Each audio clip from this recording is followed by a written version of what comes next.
Hi, Naiyya. Very good to see you. So, we have very little time here, and I have too many questions. So, I'm just going to launch right into it. My Glamm, Popexo, Plixo, Baby Chakra, they all came together to actually form, the digital-first FMCG content to commerce brand, the My Glamm Group. Tell us a little bit about your journey, and are there any more acquisitions? I'm just trying to cram all the questions that I can. It's a real pleasure to be here. Thank you so much for having me. And it's a long journey, right? I think it's a story of three founders coming together, really. So Darpan, who founded My Glamm, Priyanka, Popexo, Plexo, and me, Baby Chakra. And when we joined hands last year, I think we'd already sort of seen the journey of content to commerce play out with the Popexo and the My Glamm acquisition, right? And just to give you a sense of how that played out, we were at that point in time acquiring about, I think, 200,000 users at a CAC of less than $50 with the whole content to commerce funnel that we had been able to crack. And I think when the three of us came together, I think there was a lot more, energy and ambition, as I think three crazy founders tend to have if they come together. And, we were very lucky. I think the last year we went out on almost like a roadshow and talked to some amazing founders of beauty personal care brands like Momsco, Sirona Hygiene, Organic Harvest, Saint Botanica, etc. And, we asked them to partner with us. And, we made 12 acquisitions last year, as you know, across brands, across content assets. So we also acquired Miss Malini and Scoop Whoop. And across creator assets. So we have more than 1.5 million creators in our good creator ecosystem that we manage. And this is built on, I think, a state-of-the-art sort of tech and product stack that is completely optimized to support creators with the acquisitions we've done of Winkle, Viduli, and Bulbul. Right? So that's been the journey. I think, if you kind of just step back, what are we really trying to build out here? If you look at even like simple reports, like what a Nielsen report would tell you, today 40% of users prefer natural and clean products, right? Now, how has that narrative changed? That narrative has completely changed, from where it was maybe 5 years back, because now the user is online. They're basically consuming content. They're following influencers. They're part of communities online. And, as a digital FMCG conglomerate, Miloni, if we have to win, right, we have to be part of that narrative, and we have to have that position to even shape that narrative. And that's where the content, the creator, and the community assets actually form this massive, almost 300 million users top of funnel that then basically converts to commerce. So that's the journey. And it's really the engine. So, when you look at these mobile-first online users, what are the other opportunities that you're seeing? It's an incredible opportunity. Two things have happened. One is, of course, the data democracy, right? So for the first time, I think post-Geo, you've seen a lot more women come online. You've seen new demographics come online. Smartphone, and also so overall, like a digital democracy, data democracy that's happened with, decreased smartphone costs and reduced data costs. And so new audiences have come online in terms of demographics of women, but also equally tier 2, tier 3, tier 4 audiences, right?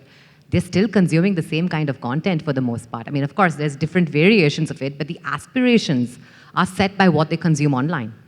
And I think that is the big opportunity. If you don't have aspiration, you don't have need, correct? So I think the first part that's really been unlocked for all of us, and not just the Good Glamm Group, but I think for a whole host of amazing insurgent D2C brands, is this massive unlocking, unprecedented scale of unlocking of aspirations, right, and inspirations through, the digital democracy we talk about.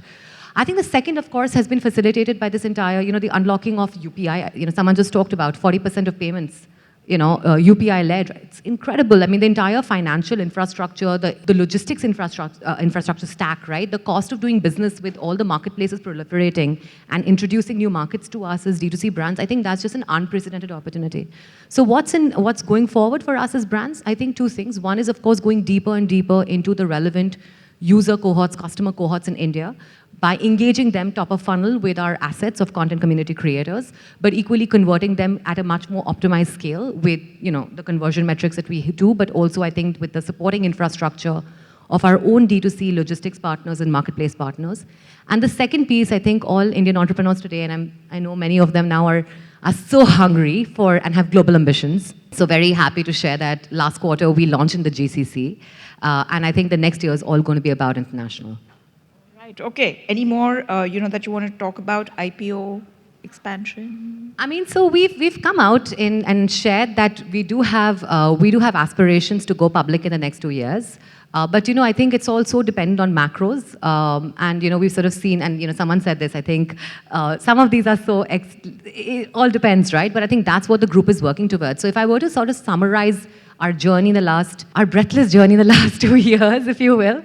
I think the first journey was about just coming together as founders and, making partnerships and having amazing partnerships with amazing founders and brands. The second part of this year has been about consolidation and foraying internationally. Next year is going to be about international and a complete focus on profitability and really making that happen. And it's very possible to do that with the CAC that we have. And I think after that, we're basically going to be looking at really sort of scaling that out to becoming a 10,000 crore brand. And that's the time when we want to go public.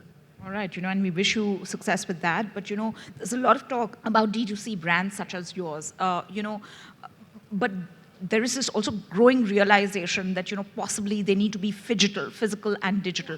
Talk to us about the importance of that. Oh, absolutely. I mean, as a customer, I'm not just online, right? I live offline, I live online, I'm hybrid, I'm omni-channel, as the buzzword is today, right?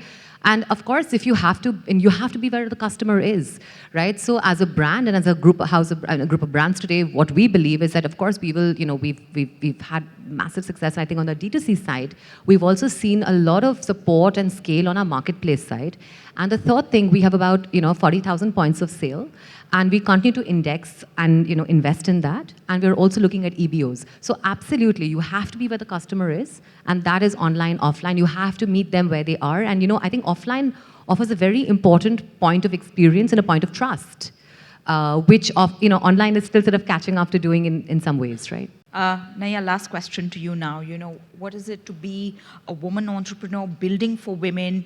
And women get asked this question all the time, right? So what is it? And, in terms of aspirations, in terms of, you've laid out where you want to be. But when you see the future of women entrepreneurship in India, how do you see it progressing? I am so optimistic. I just share this very quick incident. I'm constantly in conversations where they're like, oh, there are very few women building, etc. And that's fair. I think there is definitely more women required to really, to be part of the journey of building and, getting invested in and all of this stuff. But there are still amazing women in India who are building amazing businesses. And so, 2 weeks back, I was actually working with as part of the Glamm group, but I mean, it was something that we were really passionate about with another publication and with Invest India and Ladies Who Lead to come out with the list of 100 women entrepreneurs building amazing businesses in India.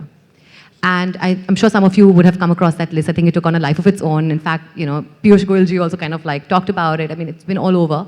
But I think the important thing there is that we have to change the narrative as men and women. We have to bring in the voices of women into not just being consumers of technology, but also creators of technology and creators of change and acknowledge the role that they play. When you see women making that shift, that's when you know that this can be real and this can be scaled. If you don't even see them, you don't know what you can scale.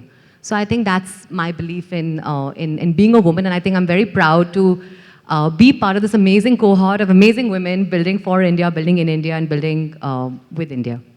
And we're very proud of you. Thank you so very much for your thoughts and for your time today, Naiyya.